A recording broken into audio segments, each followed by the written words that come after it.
And I mean, your advocacy work during that time to bring Democrats and Republicans together in the interest of India, I mean, it is historical. Right, the Republicans were there. The Indian community in the Republican side was on board. Okay, so we worked together on both sides as a team. They were convincing the Republicans, they were convincing Democrats, and we were needling each other too. How come we don't have this support? How come Republicans will remind them? How come you don't have this support? I suppose you're a big hot shot, or whatever it is. But so you worked it. Okay, so you worked it, and fortunately, there were certain players. Pelosi. She wasn't the speaker before. We supported her. We supported her before she became speaker. When they were not in power, we did a couple events, one in New York and one in the event in Silicon Valley. And we have and in there also Ro Khanna, who's now a congressman. At that time he wanted to get my support and run for office. He was supportive. He helped me in that as a team. All right, I know he's a little controversial at the present time, but I look at the bigger picture. Okay, at that time, he's the one who got that done. And on the Senate side, it was John Kerry. He was the first senator who broke the ice. When he came out for it in India, when he went with him to India, I went with him to India. And in India today, he said, on the civil nuclear deal, he said, I'm in principle for this, okay? And that's what broke the ice. And then Biden came in, and he did then a fabulous job of getting the Senate came in. And there was Senator Reid, who was a key person that the Indian community had supported for years and years. He came on board with and Ted Kennedy. And Ted Kennedy was the other person. If he said no to the deal, then we would be in trouble. But then, even before that, when India had exploded the bomb, Pokhran 2, he supported. He came to an Indian function. He says, yes, we have little hiccups with India at the present time, but I want you to know I was there during Bangladesh's war, okay? And I saw the humanity of India. And at that time, Indira Gandhi was the prime minister at that time, okay? So, so that's where those are the key people, all right, were the anchors. And then everybody started to come on board one by one, okay? Now, I mean, as you mentioned, one of those key players by then is today the Democrats' presidential candidate. So, and you have been a very close associate friend of Kamala Harris for a long time. So, how do you see these elections going on and the future with India? Well, yeah, go ahead. More specifically, what will be Biden's agenda for India and the Indians? Yeah. Well, I believe, Biden and Kamala Harris are going to be the next president and the vice president. And I know presidential election. I had predicted in January of 2016 that Trump would be the president. Okay, and that was the day that I did a fundraiser for Kamala Harris when she ran for the Senate the first time. I told her that Trump is going to be the next president. Of course, she didn't want to hear it, but that's what the reality is. And he became the president. All right, and I think I said to her that people will get so disgusted with Trump, and then you're going to be the future president. I saw that ingredients in everything, so that's the part that we are excited about. That there's going to be an Indian American vice president, and in the future Indian American president for the first time. That's when I feel that we have arrived. That we are playing at that highest level. Right? So in terms of in India, you have to also realize we cannot ignore India. India is too independently strong already, all right? It has expanded, it has grown in all different areas, all right? The Biden, it was, I believe Biden was the key. Even before you go by, Biden was always had soft corner for India, right? Because in 1975, when India exploded Pokhran 1, Yeah. you know, in 96, there was going to be sanctions there. And Biden was in the Foreign Relations Committee. He voted against sanctions for India, right? And then Jimmy Carter was the president at that time, and Jimmy Carter won by one vote only. It was Biden's vote. If at that time India would have had sanctions, if at that, because India did not have a powerful diaspora over here that can pitch. That can be the ambassadors, like Rajiv Gandhi said. All right, you know, and it would be and didn't have the support, and then Russia was right in Afghanistan at that time. It would be really hurt India at that time. It didn't hurt the second time for Pokhran 2 because there was a lot of support, a lot of help. Little by little, we took the sanctions off from India because already people had realized that India is critical to United States national security. So we pitched everything, even the civil nuclear deal, I pitched because of national security. Of course, the businesses community pushed for US Business Council, others pushed for business reasons. Because ours was always, and that's where we formed the US-India Security Council, it was always, you know, for national security. And that's where Biden has already said that India is critical to United States national security. He has publicly said that. It has been written up to the press, right?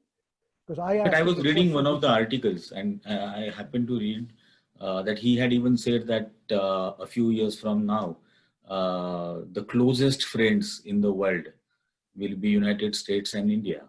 Yes, yes, all right. So, you know, so people, you know, people think, oh, you know, there's a CAA comments that were there. And, you know, friends can disagree. Friends can say this is wrong, okay? This is, CAA is controversial. It's in India.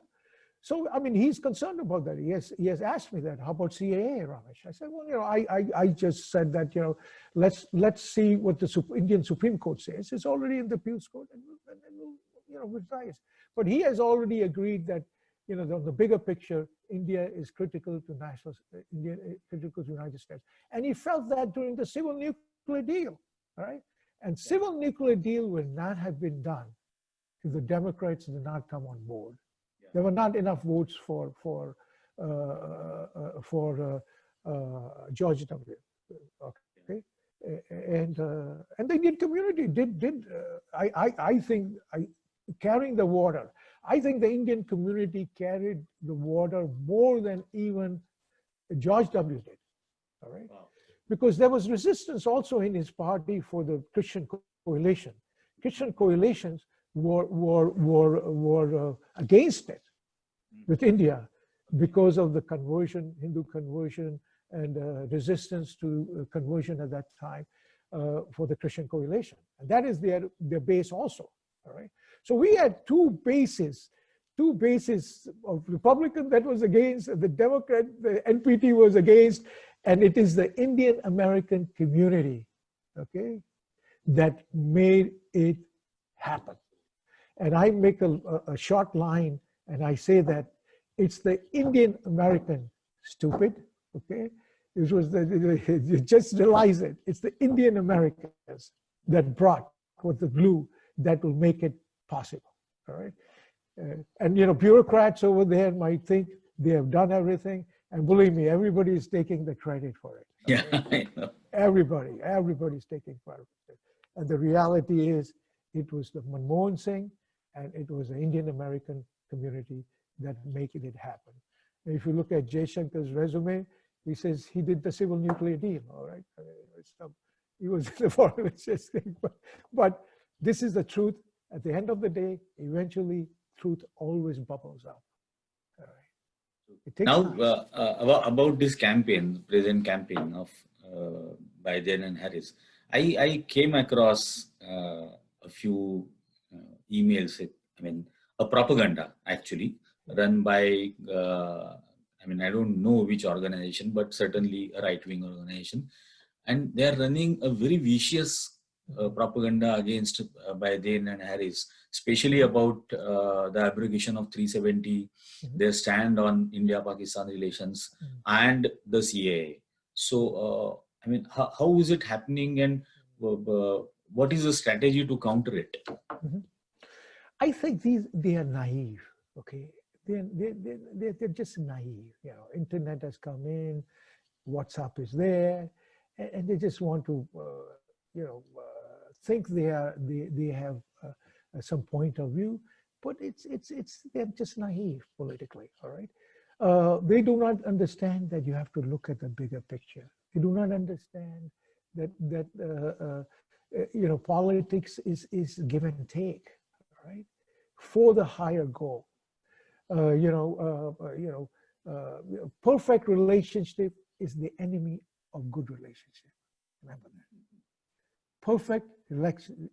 So if you're looking for perfection, okay, you will never get things done in democracy, right? And that's what it is. But we are, in terms of Kashmir, okay.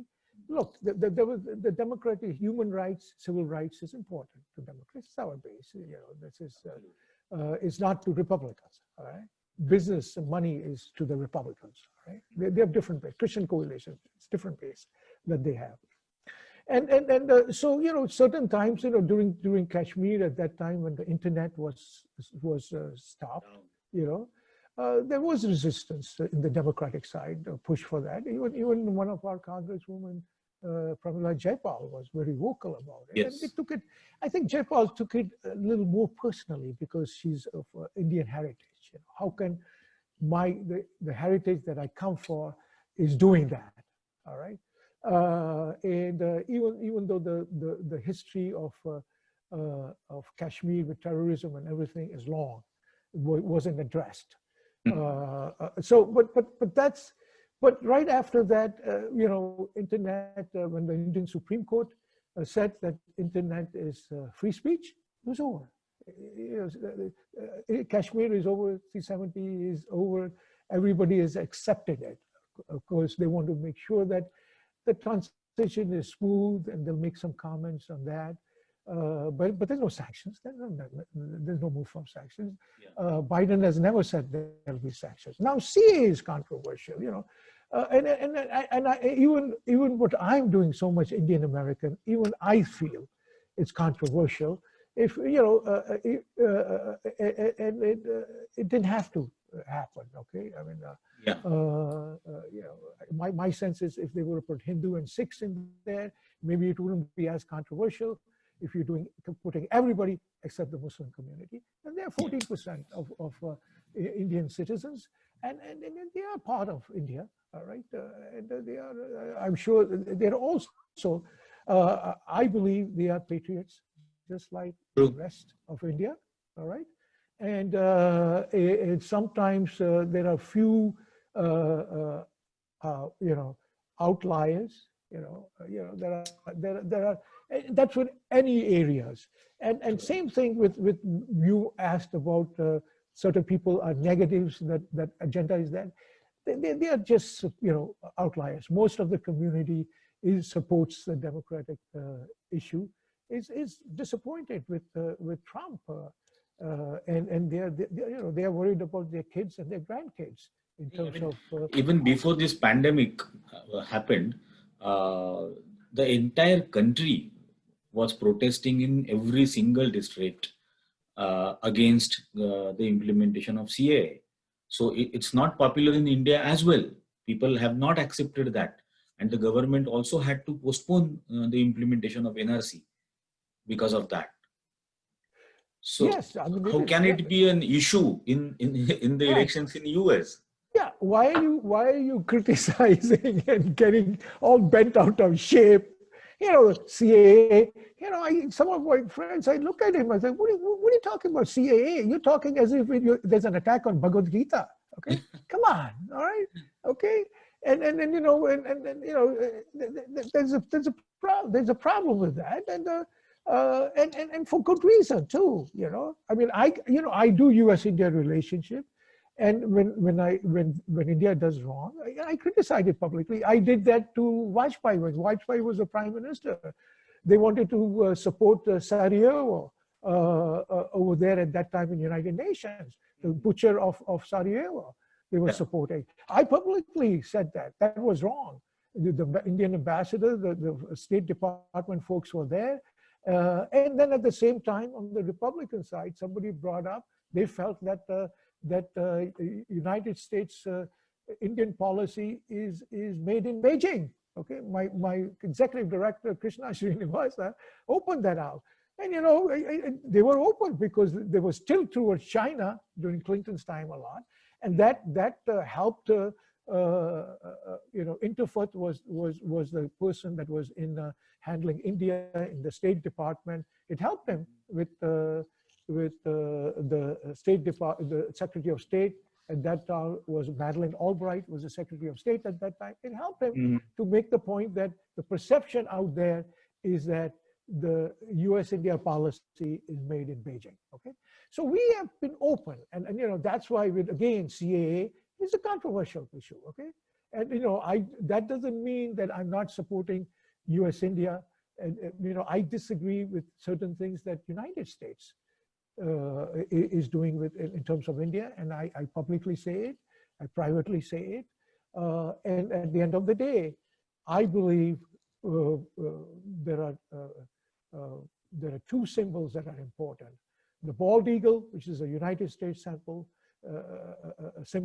and Mother India, which is India's symbol, okay? And all these politicians will come and go, okay? But both these symbols, we want to make sure both these symbols are there for the next 50 or 70 years. That's why we are pushing, other than this thing, for India to be more closer in the defense area. Now they are classified as a major defense partner. We are moving to get India for the next 50 to 70 years closer to the United States. About the issues concerning this particular election and the Indian American community here, how is Biden and Harris, how are they ensuring that the US-India relationship, the partnership will prosper in future, or how will United States be honoring the diversity in India and the diversity in the United States as well? So what's the agenda? Well, I think the next agenda is what my agenda is. I'm pushing the agenda for Indian American community, okay? And the Indian US-India relationship. Our next agenda is, we started the US-India Security Council in 2005. And at that time, what we wanted to do the civil nuclear deal, okay? So we wanted to get on board, through that US-India Security Council, we were able to get all the veterans of foreign wars, Gold Star wives, Iraq war, all to support the civil nuclear deal. So all the veterans came on publicly, okay, called up the congressmen in the Democratic Party, okay, targeted 5 states, were the critical states, and they came out for it, and that's how it happened, So it's a strategic, you have to be very strategic to get these things done, because it was as easy, it could have been done a long time back. Okay? Somebody had to make that decision. Yeah. Same thing, Manmohan Singh in India strategically was able to pass it, all right? So going back to what is the future? So future, what we want to do is, now what we have is we have NATO plus 5 countries that have access to the strategic relationship, have access to all the intelligence information, have access to the latest technology in the defense area. And United States has the latest technology, okay? And they will always have a 10-year edge because of the money that we spend on that, right? And India will get access to that technology, all right? So now it's NATO plus 5.